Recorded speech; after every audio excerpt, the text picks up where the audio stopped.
Hi, Foodies. Hi, Foodies. This is Jay, my husband. He is helping because our mango tree, our Juliet mango tree, is completely, and this is going to be the garbage right there, overgrown with mangoes. So we are dealing with our mango crop. That's garbage. And we're cutting it up, and then we freeze it in bags so that we can use for smoothies and recipes and such. And our mangoes are delicious because they are a variety that we really did a lot of research about. You can go to mango festivals here in Florida and you can find the best varieties and the best ones for you. So we pick one that doesn't have fiber in it. It doesn't have fibrous strands in it, so it doesn't get stuck in your teeth. And it's super sweet and delicious. But the only problem is it's not really a mango that you want to slice and use like a sliced mango. You can get it, but you only have like a day or two to do it before it gets too ripe, and then it gets very soft. And so we mostly use it for recipes and smoothies and mango butter, things like that. Mango spread, things like that. So mango dips, and we do, when we are able to dice them, we do put it in salsa even.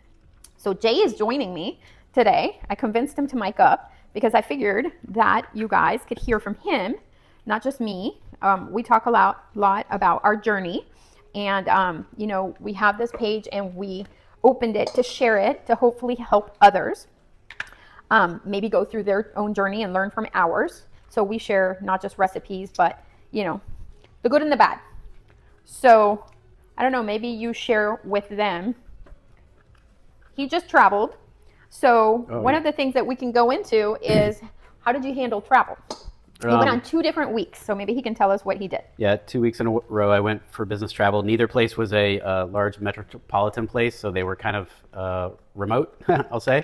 Not remote, but smaller towns in the South. So Whole Foods plant-based isn't really a thing in those types of places. So I had to kind of think and plan, and luckily Chef here helped me out a lot by sending me with some goodies before I went. So what goodies helped you? Because I don't even remember what I gave you. That was like, I slept since then, so I got to remember too. Green muffins was a winner. A great breakfast item.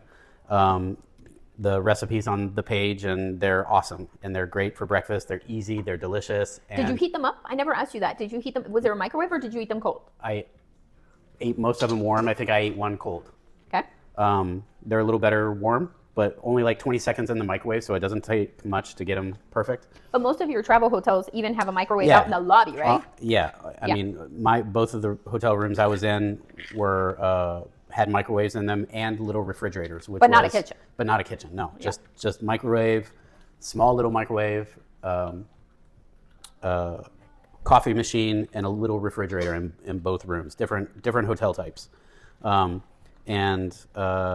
also the oatmeal muffin bars, they have blueberries in them already. So that was basically my breakfast, which was awesome to have my breakfast. So let me tell them, he has oatmeal every morning at home here for breakfast, and he has a giant bowl. He puts blueberries on it. He puts a California balsamic on it. Yep. And it's a huge bowl. So what I did is I tried to make the same ingredients that he likes in his morning breakfast, and I turned it into a bar. But you told me that it was very filling. So the portion, I cut them into smaller bars. I cut them into about that big of a square. Yeah. And he said that it's even more filling than the bowl of oatmeal. Yeah.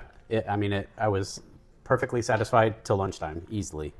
And I love the huckleberry, California balsamic on mine. It's my favorite now with my oatmeal, so it's fantastic. So next time what we can do is send you with the huckleberry.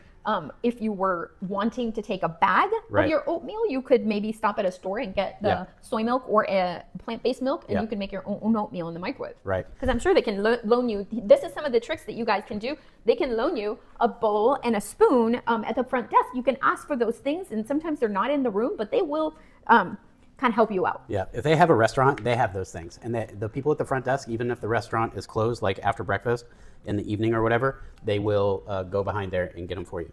So another pro tip is don't take your oatmeal through TSA security with the milk in it. We learned that once. And so because it has a liquid in it, it won't pass the TSA Actually, scanners. I think with oatmeal does pass, but what didn't pass was my soy chia yogurt. And I was so upset, but the guy even took my Tupperware. And it really does depend on the airport. This was a tiny little airport, and they're much stricter, I feel like, at small airports. Them big ones. Yeah, Yep. even That's true. there You're was a right. sheriff standing there, and he was even apologizing to me, going, "Ma'am, I've never seen them take that Yogurt away." away. Yeah. So, Yep. but oatmeal should pass, even if it has the milk, because that's one of the things that at Plan Strong Retreat, somebody gave that as a suggestion, and I asked them if it passed for them with the milk and everything. So it should. So what other things did you do while you were traveling? Like, let's say when you were going out with colleagues and restaurants, and that's high pressure. I mean, you got other people sitting there. Yeah. So how was that? And these were all kind of business related dinners too. So first of all, I tried to know where we were going beforehand. And if I had time, I went online and tried to look at their menu so I could have some idea of the types of things. There was actually one restaurant that I went to where I was a little overwhelmed, and I asked for chef's help, and she came up with some great ideas. I ended up having a baked potato, just plain. When she said butter and sour cream, I said absolutely not. Just bring me a cup of chives. I love chives anyway, so that's great.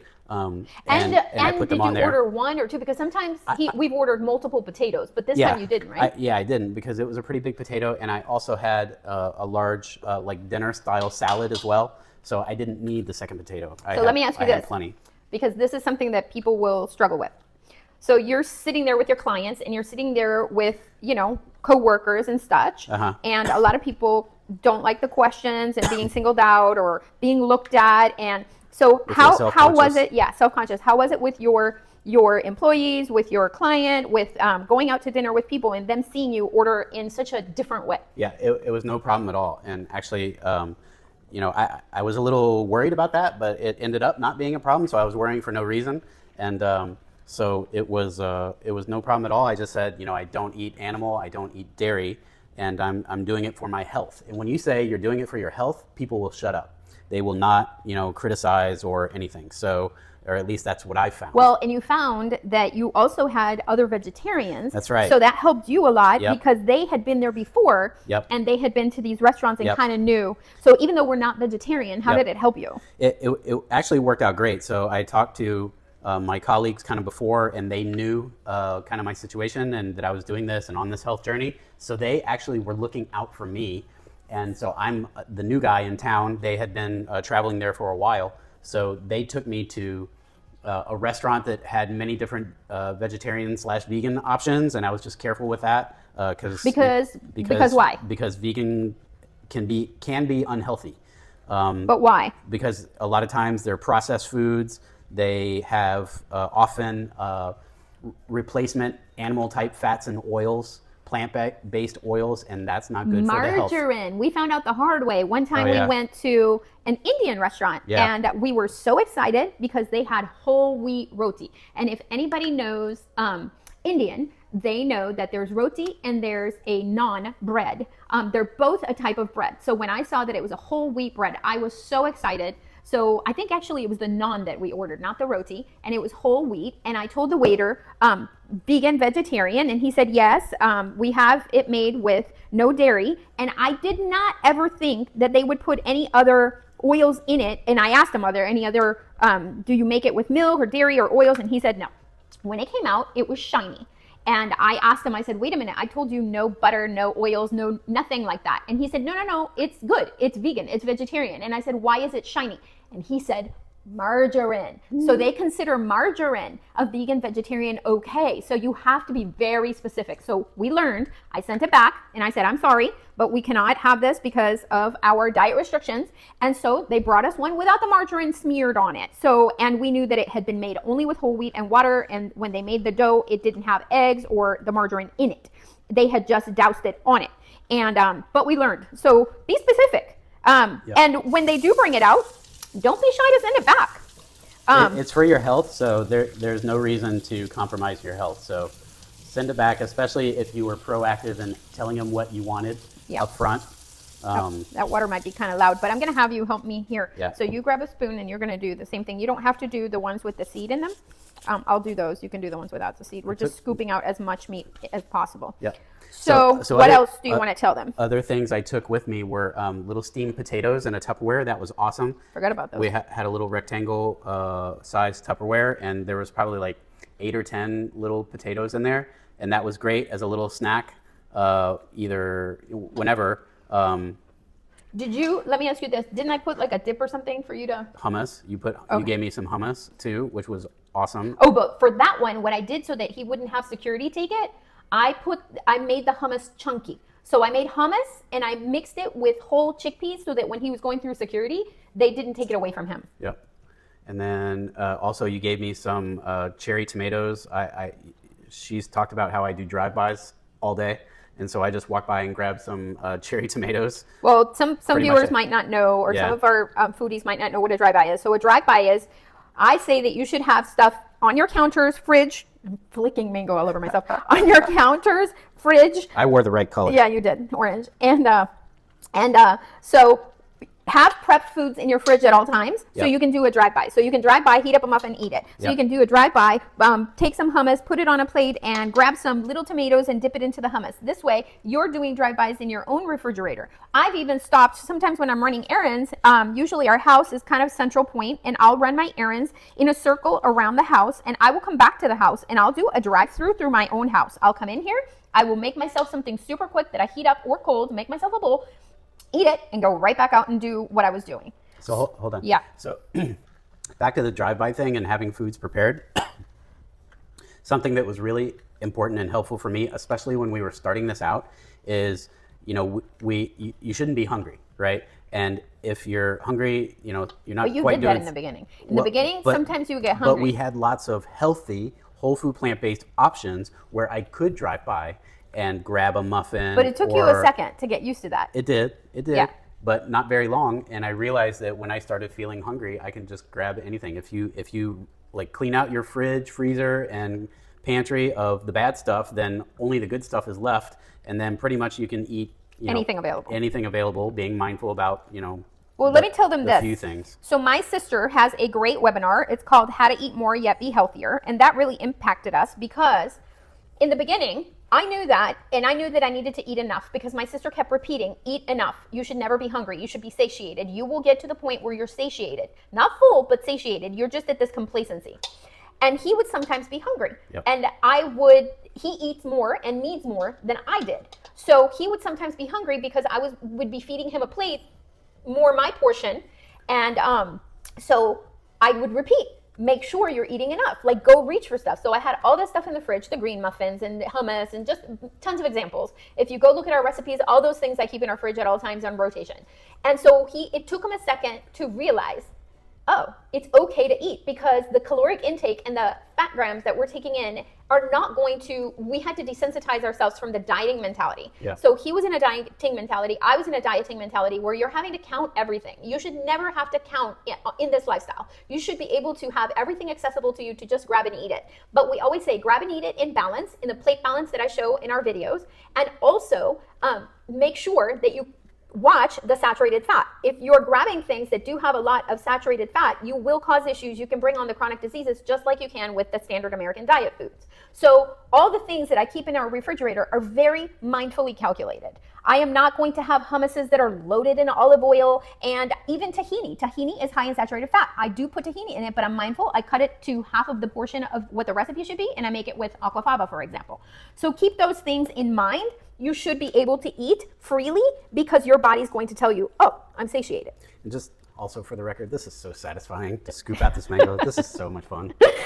Getting messy like a kid, huh? Yeah. Yeah. But scooping them out like this is just. I like the getting messy. It's like he knows I love to mess up the kitchen. Oh my gosh. And then make like a disaster. So he knew what of a disaster I can be. So he asked that before we started the mangoes, could we please empty the dishwasher and could we please clean out the sink so that everything was very clean. So I can actually show you my sink right now because normally I have a chaotic mess because I'm always, throwing stuff in there. And then when it gets full, I'm a regular person. When my sink gets full, then I load the dishwasher. I'm not one of those people that has to have a perfect sink every single night. Life happens. And you know what? Sometimes I want to float in the pool or I want to go work out or I want to go do other stuff. I remind him of those things. Sometimes, we get stuck in the to-do lists and it's like, no, life happens. Yep. So you gotta do life first. So what about, what restaurant suggestions, if you're not going out with your clients and restaurant and sitting down at a place where you have to get a menu, what are some of your tricks of restaurants that you do? Yeah. Ethnic. So Mexican. No, but that's like with your clients. I'm talking about like you. Even myself, I'm getting there. So Mexican, Vietnamese, Thai, got to be a little careful with Chinese, But my kind of go-to, there was a few nights when I didn't go out with anybody for dinner, and my go-to spot, because it was easy and close by, was a Qdoba. So what'd you do there? And in the other location, a Chipotle. And I did the bowl salads. So I started with a lot of lettuce, like extra lettuce, and I told them up front that I'm not putting any meat on it. And so I asked for pinto beans, black beans, and then I loaded it up with salsa and peppers and onions and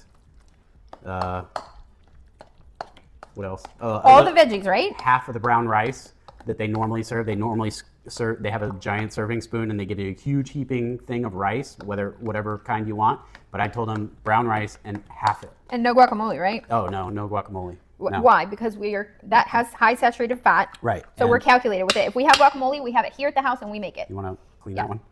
And so no guacamole, and just lots of salsa. I love salsa, and but some of them have oil in them at these restaurants. But yeah, we always I kind of wasn't. ask. Yeah. Did you? So that was my kind of go-to for these particular trips. But So a bowl. one of my colleagues. Wait, you did Wendy's one time when you were kind of like in a hurry, and you did yeah. what did you do there? Wendy's serves a baked potato. They have a baked potato. So I just got a baked potato, no butter, no sour cream, extra chives. And it was fine. It was good. And so there's really not much else at a Wendy's that I would eat, but that worked out really good because I was in a pinch. I was in a hurry. It was nearby, and I was hungry. So that worked out great, actually. Yeah, and actually I told him There's that. what 21 mangoes worth of mangoes looks Was like. it 21 mangoes? Yeah, that's what I counted. Oh. So one of lot the of things that I mango. told him for one of the meals, if he wanted also, you could go to Wendy's, pick up some potatoes, multiple potatoes, because Yeah. potatoes fill you up. They have fiber, and you don't have to worry about them in any way. Some of you follow the Starch Solution by Dr. McDougall. We are more Esselstyn, Dr. Esselstyn, but the Starch Solution works just as fine. So you can get yourself 2 baked potatoes and then run over to Qdoba or Chipotle and buy all the inside trimmings and dump them right on top of your potato. Go get a Qdoba bowl, go get the baked potatoes and dump them on top, and you got a fantastic meal. Yep. All right. Definitely. So now we're gonna do this. You're gonna be the whatever What? that's called. The sealer. I'm yeah. the sealer. My neighbor gives like the best gadgets, and she gave me this, and she explained to me what it was, and then he's usually my holder, and I don't even know where she got it. Probably Amazon. I'm gonna have to tell her to give me the link or something because it's the best thing since sliced bread. So let's see what other things you can share. So what things do you do? So you are fully reversed. You Yep. were 20 years. Tell them real quick for the ones that don't know. How long had you been on medications and were diabetic and all that? About 20 years, diabetic, high blood pressure, and high cholesterol. So I was on medication for 15 to 20 years for all 3 of those things. And had been trying to lose weight, doing what the doctor said, eat lean meat, and more carbs, veggies no and sugar. exercise, right? The standard thing that they give, which had 0 effect on my blood work.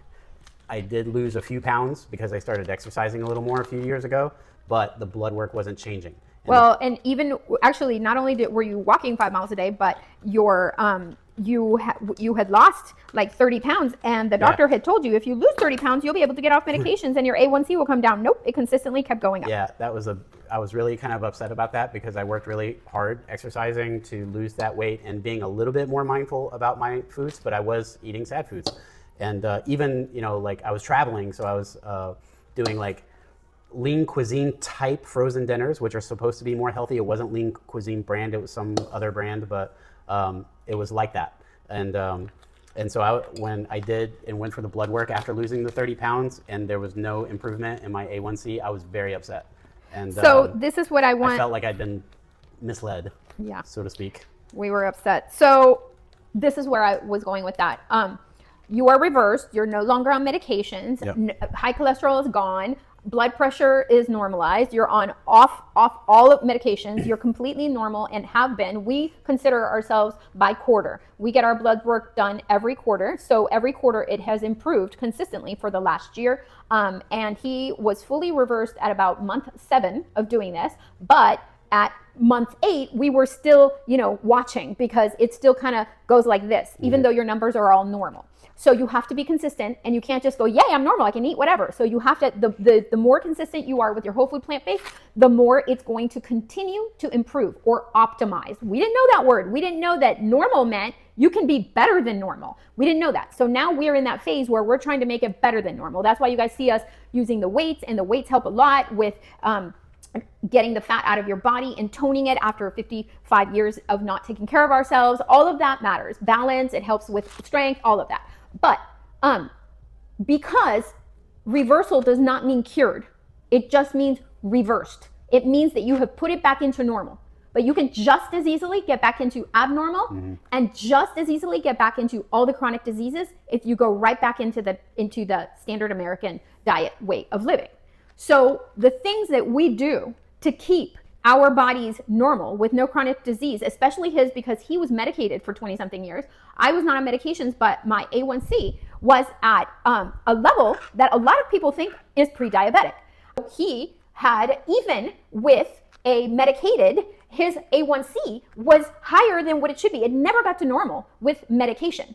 So you can mess up with medication. You can still mess up to where your numbers are not in the normal range. So the things that I do for plating for us so that it stays in the normal range is, you're not going to sit there and just eat potatoes. We are going to have a plate balance, and that's why I talk about the plate balance. The plate balance is so important for nutrition. It is not just important for losing weight. A lot of you have joined us for the losing weight. You guys have seen us lose a huge amount of weight, 65 pounds for me, more than 86 for him. From his highest weight that he's ever had been, he's lost 97 pounds. Since we started the whole food plant-based journey, he's lost 86 plus pounds. It's more like 88 now. So we do that plate balance for nutrition. One, so that we're never deficient on anything that has nutrition value for our bodies, so that we have the right minerals, vitamins, and anything flowing through our bodies. And super important to have that balance of the protein with the complex carb, with the protein, complex carb, and non-starchy vegetables, which we love. All the cruciferous vegetables, we try to use as many as the cruciferous vegetables as we can. Those are great non-starchies. So we fill our plate with those 3 things: the protein, the non-starchy vegetables, predominantly cruciferous vegetables, and the starchy, like the potato or rice or pasta, which nothing that we use is white or enriched. No white rices, no white pastas. It's all whole foods. So you know, because you now know, because you still take your glucose level. So when you eat, you always make sure that you have that balance. And then when you take your glucose in the morning, you know if you didn't balance it well enough, because your glucose tells you. Right. Blood work doesn't lie. Yep. And so his A1C has maintained normal. But if he sees that his glucose creeps up because of, one day that it wasn't balanced enough, then the very next day he hikes into gear, and I hike into gear, and we make sure that everything that he's eating is within what it should be, so that he gets it right back to normal, so that A1C never creeps up again. Because when you're dealing with blood glucose and you're looking at your blood glucose number either on a monitor or pricking yourself every day, you have the ability to that very next day kick into gear and do what you're supposed to be doing for your blood glucose to be normalized. So what do you kind of try to do, like if you grab a snack, or if you plate yourself? You mean? Or like, let's say you make yourself a head bowl salad. He loves head bowl salads. I do all the things you just talked about. I mean, I add, when I make a head bowl salad, first of all, this is about the size of it.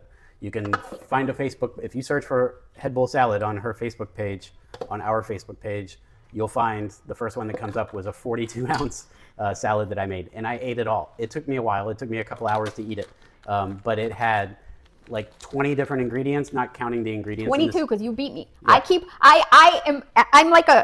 We're competitive here, and I haven't been able to make a head bowl salad with as many ingredients that are nutritious as he has yet. Yeah. Mine is like 20. His is 22, and we didn't even count the dressing or anything, and the dressing had a ton of nutrition. He's at 22. Yep. So I mean, that's things like kale, spinach, sometimes cabbage, radishes, tomatoes, carrots, sometimes potatoes, chickpeas. So what's your protein? Yeah, usually like chickpeas is usually like the easiest. So that's usually what I do. Sometimes black beans, sometimes chickpeas and black beans. why not, right? Well, and we always keep air fried chickpeas on the countertop. Yep. So they are crunchy for salads, but we also keep them in a Tupperware in the refrigerator. Yep. So it's a quick go-to. And we always try to keep hummus already made in the fridge. Yep. So hummus can be for dressing. So if we don't even have a dressing, we reach for one of the California balsamics as a dressing. And then if we don't have a dressing or don't want one of the California balsamics that day, we can take hummus and just mix it in with the hummus. Yep. Anything to make it a little wet is perfect. So what would you put in your head roll salad as a grain? As a grain? Yeah. Sometimes quinoa. I don't know that I. And do you make it or do you find it in the fridge? Oh, no. It's food prepped. He's a great helper, by the way. No, my chef pre-makes all those things. I assist. And, but we do try to keep a ton of stuff food prepped. Yeah, because when you're making a giant salad like that, you don't want to make every ingredient or chop every ingredient or slice every ingredient. No way, that takes forever. So all those things were available and in the fridge, and I just threw it together. Maybe I had to slice some radishes, or maybe I cut tomatoes in half or something like that, but it was minimal. So let's make a smoothie. Let's fill up the jar right here, and we'll show them. We'll make a smoothie with the rest of it. And maybe we can use 2 of those little bananas, not Cheryl and Charlie's bananas. So my neighbor came today, and we swapped bananas and mangoes. She took some mangoes. She brought me some bananas. And they have these banana, I don't know how to call them, banana trees, I guess. And they have them in their yard. And I learned something today. Bananas, when they grow on a stalk, that stalk dies and it shrivels up, or you cut it off and then a new shoot comes up. And then the next year, that new shoot gives you bananas. I didn't know that. But anyway, she has these bananas that are fantastic. I think we still have some ginger that we can wash from the fridge. And then we can do it, and we'll show you what we do. Take 2. Okay, or perfect. If you want more. No. That's perfect. And then, and you know what I'm going to do? I'm going to show them weird stuff that we put in our food that's delicious and nobody is ever going to know. Nobody's going to know. Nobody's going to know. So Jay is training for he is going to be hiking up Mount like Sniffles. Apple or pear or anything else? Is this, so you were athletic when you were in elementary school and in high school, and Jay was a golfer. He was a pro. I don't think anybody has ever known that. I don't think I've mentioned that. I thought I had an apple over there. Maybe not. This is the kind of stuff that we do. I'm just going to cut the apple, peel and all, straight into the smoothie. So, and it's hot here in Florida. We do say don't use your smoothies as a meal replacement. Use it in addition to your diet or in addition to your day. We sometimes will make the smoothie and it'll be part of the meal. It's not really a meal replacement. Or if we're like super hot and we worked out, then we'll come home and make a smoothie. So Jay used to be, he used to play like baseball when he was younger. He was a catcher. And then in high school, he was a golfer and he was a pro. And in college, he played golf. And then he started out his career in professional golf management. But even so, he wasn't like a huge athlete to where he would work out every day. When I met him, he wasn't that way. I wasn't that way. I wasn't a person that went to the gym ever. I think I might have tried like 5 aerobics classes when I was a teenager. Didn't do them again. I think the most that I ever did was in my 30s and 40s. I got into Pilates, and that was my thing, Pilates and yoga. I did a lot of Pilates and yoga, and that helped me a lot with movement and stretching and my muscles and such. But I hadn't been doing that in a while. So, and I started going to a Pilates center here, which actually ended up being not a good thing because I wasn't like in the best weight situation. And I was having hip issues and shoulder issues. And by going to this place, it actually aggravated them. So I went back to mat Pilates instead of doing the machine Pilates. But we weren't like really, Jay was into walking because he had been trying to do what the doctors had been saying. So he was into walking, and he had gotten really good at walking 5 miles a day and stuff like that. He averaged between 3 and 4 miles, and I wasn't even walking with him. So when we started the whole foods and plant-based, and he would take me walking, I could barely make it half a mile and already be complaining and wanting to come back home. So it took a while for us to build to what you guys are seeing us do now. So you are now training to go on this hike up Mount Snuffles.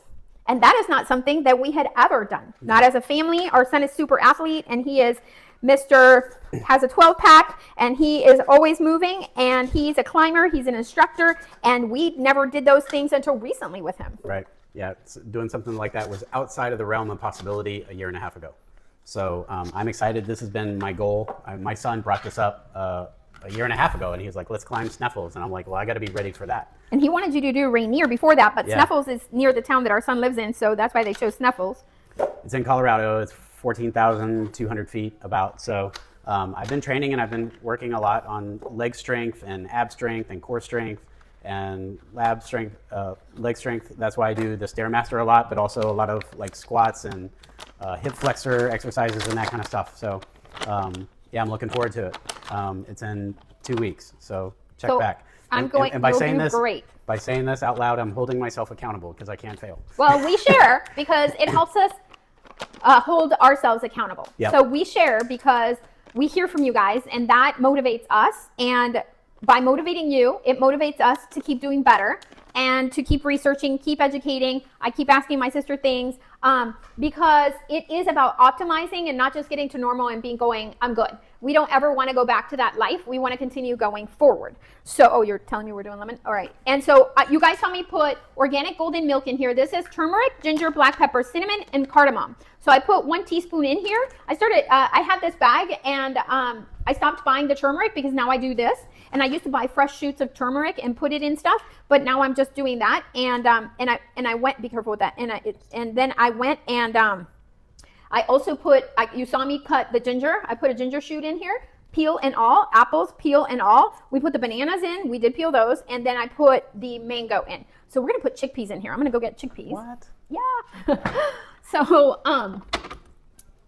you could put oat. I like oatmeal. I'm a big fan of oatmeal. Yeah, and I put oatmeal in our smoothies sometimes, and it's really good. If you blend it really good, you'll never know, but it gives a lot of fiber and protein. This is going to get noisy, so give me a second while I do the ice. These are chickpeas. This adds protein to your smoothie. This way, you don't have to use protein powders. Now, I do like to use protein powders because the Wellia's protein powder is an amazing tasting protein powder, and they have it in chocolate and they have it in vanilla. So we love the, just to add the taste of the vanilla to the smoothie. It kind of tastes like a store smoothie, a store-bought smoothie. But you can completely omit the protein powder and just do things like beans for your smoothie. So that's about, I would say, half a cup. Yeah, half a cup's worth of beans, maybe 2/3 of a cup. So I'm going to put just 1 for the flavor. And then I'm going to fill this up with water to here, and then we're going to run it. Hold on while I fill it up with water because it's going to get noisy. We're going to put this on the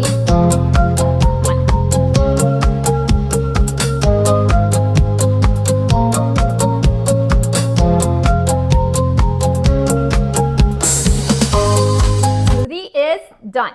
So I like to blend it for a really long time because I like it super smooth, and sometimes, yep, this one ended up thick. If it needed to be a little bit thicker, I just add more ice. I almost have to coax it out with a spatula. That's how thick I like it. I like it thick like a store. So my mangoes, whenever I freeze them flat like this, and if you fill them less than what I have them at right now, you can actually put your finger in it, fold it, and then you put your finger in it again, and then you fold it. And then when it freezes, it's going to freeze into 3 sections that you can use for smoothies. So right now, these I have filled up a little bit too much, so I can't really do that. I could potentially do like a half-size, and then I would have 2 half-size portions for smoothies. So that's just a tip that I don't even know where I got that from. Probably the internet somewhere. So there you go. I'm probably going to fold over as half-size, and then when they freeze, you're going to be able to tear them apart to be able to use for smoothies or portion out for recipes or whatever. So cheers. Bye, foodies. Bye, foodies.